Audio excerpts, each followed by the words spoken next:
Greetings everyone, and Great here for another Age of Empires 2 Definitive Edition replay. Spawn on top right side as the magenta, pinkish Spanish. We have NVZ. Spawning the south side as the blue Portuguese. We have Survivalist, which the Portuguese are definitely more of Survivalists with the Federitas. If you're going ahead and take a look at the bonuses of both players, for the Spanish, we do have builders work 30% faster, which allow them to be spending less time building, more time collecting. Blacksmith upgrades do not cost gold, which is very, very helpful. Spanish galleons benefit from ballistics, which is very useful.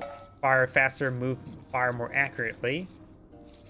And we got gunpowder fire units fire 18% faster, so higher rate of fire. Unique units, of course, Conquistador, Missionary, and we got the unique text of the Spanish Inquisition. Monks convert faster. It's a bit of niche tech, but it does allow more of a monk-based play.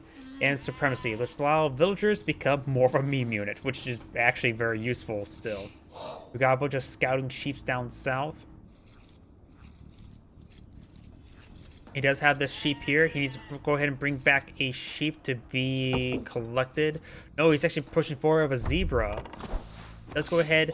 Not exactly the most ideal spot, but it is collected there, so you can get that quickly collected before a lot of sheep start scouting around. A quick look at the relics. We got one here that's very safe for blue. This one is more favored towards blue. This one here, pretty safe for blue.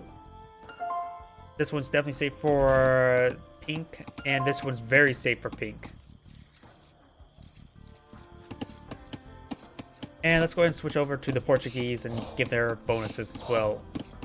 For the Portuguese, we do have it's a naval and gunpowder civilization. All units cost 20% less gold, which is very handy, especially for monks. Forges generate additional wood as addition to their food, which allows them to harvest food a bit more longer and send less guys on to wood, which is very handy indeed. Ships have 10% HP, completely worthless in this game, not even a little pond to pull out some fishing ships. And we got the Federitas can be built in Pure Rage, which is good for the extreme late game. They're unique units of the Organ Gun, which is a good potential replacement for the Mangonel. And we've got, of course, got the Caravel ship, completely worthless. Unique text Karak, ships gaining additional armor, completely worthless. And the Arquebus. Gunpowder units fire more accurately, which I believe is basic equivalent to ballistics.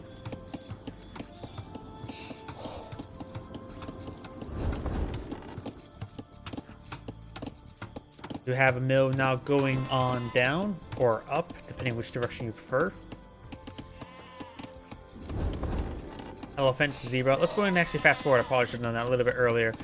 Got the elephant being collected, zebra being collected. He got a lot of collection there, but it's a bit wasteful as well. But he will go and get the all collected. Get another guy there as well, getting a lot of huntables.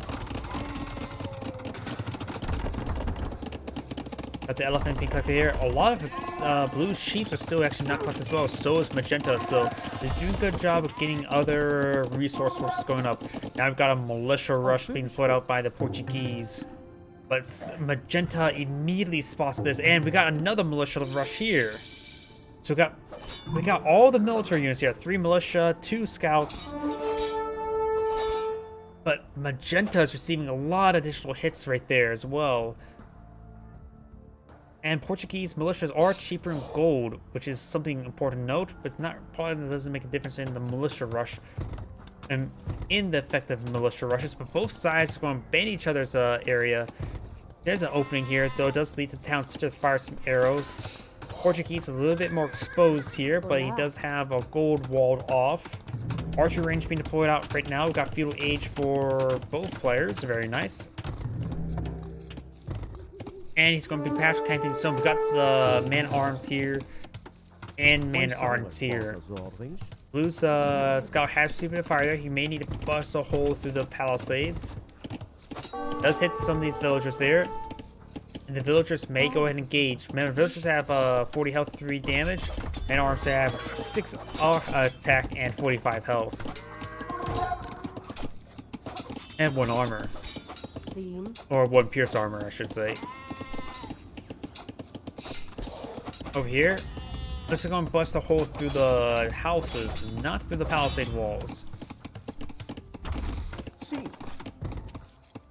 These guys skirting around may be able to get an engagement through. Looks like not. It looks like he's going to be setting up a lumber mill over here. We do have him selected. There we go. Now there's the lumber camp. And this man-at-arms still in this region does have to throw out some archers here, trying to get some damage there. Villagers are engaging. One of the man-at-arms does get focused down there. He does apparently a good job of micro around his villagers, able to get these guys. Does lose a villager there, which is important. And we got some good kill, another kill there on one of the man-at-arms. We lost 2 of the man-at-arms. Up here we do have Blue's at his man-at-arms. Does get a house down, or got it forcibly repaired. Got a patrol move of these archers. And it looks like all his Magenta's man-at-arms have gone down. The scout is still alive, but barely. Maybe a good idea just to do his for his namesake, just scout around. Maybe on the auto scout. And if you look at the map as well, just forest over here, no stone. There's a lion to pet. And yeah, there's no resource here. There's some stone right there. So it's completely worthless over here, other than if you want to get wood. And so the map is quite a bit of gold. It's going to force a lot of engagements here. Does kill off a lion right there. It's also a lot of lions.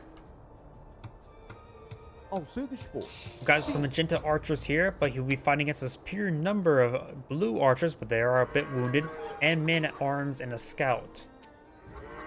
Magenta may need to get some more defenses here. There's a bit of a nice choke point here.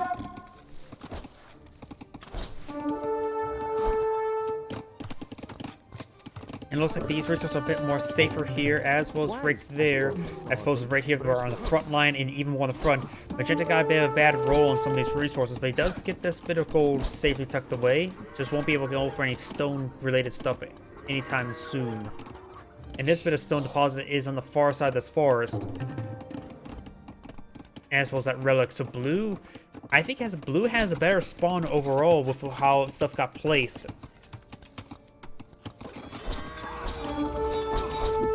So Magenta gets a nice flank there, gains some damage in there, has a couple skirmishers in the mix as well, loses one of the archers there.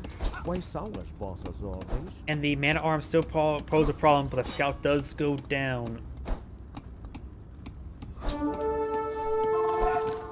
Man-at-arms goes down, another man-at-arms goes down.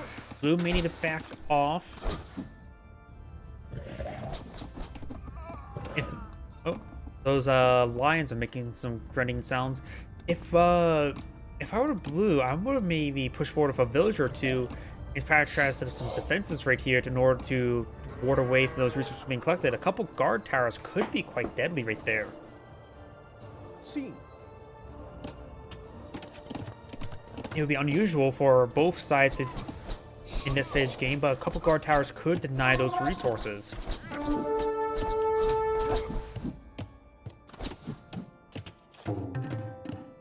Both sides trying to skirmish around. Blue's force is quite wounded. Magenta has a bit more health. Got a marker deployed out by blue.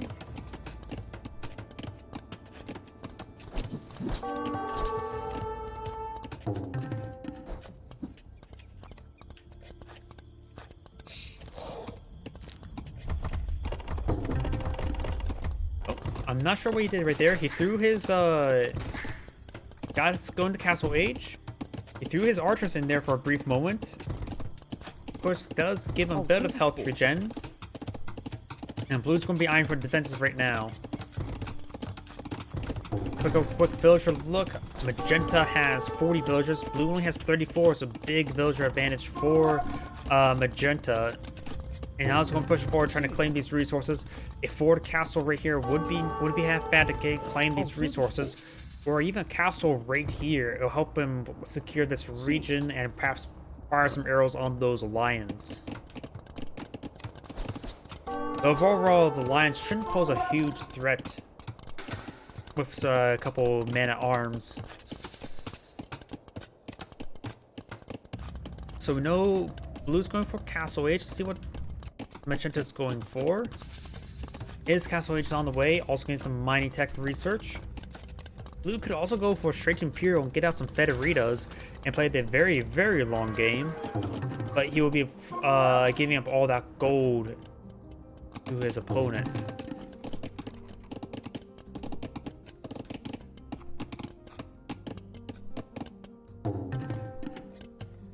Magenta does have a nice little force here. I'm not sure where's force here. There's his force there. He threw them in the town center, got some good health regen, able to absorb a couple shots. Oh, and there's a hole right there. There's actually a down tree there. That shouldn't be a hole, but sometimes the pathing can be quite poor. I'm not sure what these forces are trying to do. Is he going for attack? I'm not really sure what he's trying to do right there. All these villagers getting gunned or ripped apart. And these forces are not going back. He's going for the attack. I don't know what he's doing.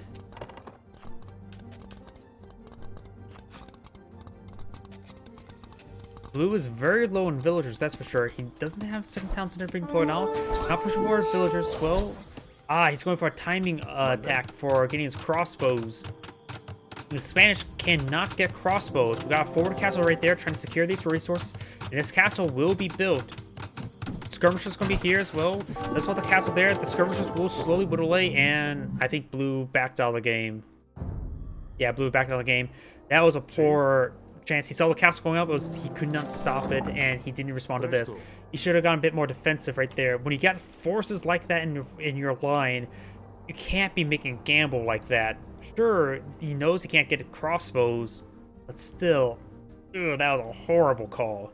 Either way, this is Andy Gray saying thank you for watching, and on to the next replay.